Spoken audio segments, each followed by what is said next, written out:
সমষ্টিত বিজেপি আৰু মিত্ৰ জোঁটৰ এটা ভাল ফল। মই 5টা সমষ্টিৰ ৰাইজক ধন্যবাদ জ্ঞাপন কৰিছো আৰু ভাৰতীয় জনতা পাৰ্টিৰ UPPL আৰু AGPৰ কাৰ্যকৰ্তাসকলক ধন্যবাদ জ্ঞাপন কৰিছো, অভিনন্দন জ্ঞাপন কৰিছো। আমাৰ কাৰ্যকৰ্তাসকলে খুব সুন্দৰভাৱে একত্ৰিত হৈ কাম কৰাৰ কাৰণে আজি 5টা সমষ্টিত আমি ভাল ফল দেখুৱাইছো। চামাগুৰিতো আমি 4,000তকৈ অধিক ভোটত এতিয়া লিড লৈ আছো। আশা কৰিছো খুব সুন্দৰ ৰিজাল্ট চামাগুৰিতো হ'ব আৰু 5টাই যদি আমি চিট জিকো তেতিয়াহ'লে এয়া হ'ব মাননীয় মুখ্যমন্ত্ৰী ডক্টৰ হিমন্ত বিশ্ব শৰ্মা ডাঙৰীয়াৰ এই প্ৰায় 4টা বছৰত কৰা উন্নয়নমূলক কাম। আৰু আজি ভাৰতীয় জনতা পাৰ্টিৰ চৰকাৰখনে যি উন্নয়নমূলক কাম কৰিছে তাৰে প্ৰতি আকৰ্ষিত হৈ ৰাইজ এই দলটিৰ প্ৰতি আগবাঢ়ি আহিছে আৰু আঁকোৱালি লৈছে। আৰু আমি এই ফলাফলৰ পৰা অতিশয় আনন্দিত আৰু খুব মনোবল বৃদ্ধি হৈছে কাৰ্যকৰ্তাসকলে। আৰু 26ৰ কাৰণে এই ৰিজাল্টৰ পিছত পৰাই আমি কঁকালত টঙালি বান্ধি আগবাঢ়িম আৰু 2026ত পুনৰবাৰ ডক্টৰ হিমন্ত বিশ্ব শৰ্মা ডাঙৰীয়াৰ নেতৃত্বত অসমত চৰকাৰ গঠন হ'ব।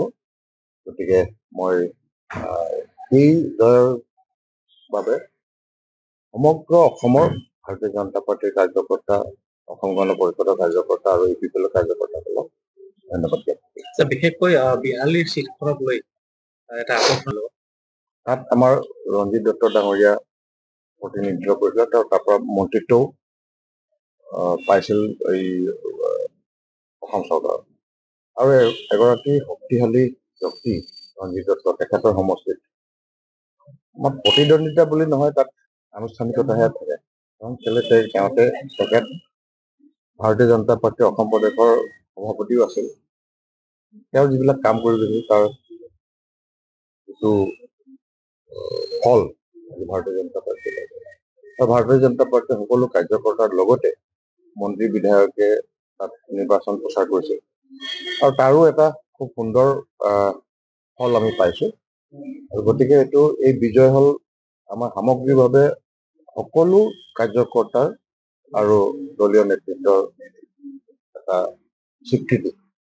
এই অসমত ভাৰতীয় জনতা পাৰ্টীৰ নেতৃত্বত যি NDA এলায়েন্সে কাম কৰিছে তাক এটা স্বীকৃতি প্ৰদান কৰিলে এই ফলাফল। সাংসদ ৰকিবুল হুছেইনৰ চামগুৰি তুমুল প্ৰতিদ্বন্দ্বিতা হৈ আছে।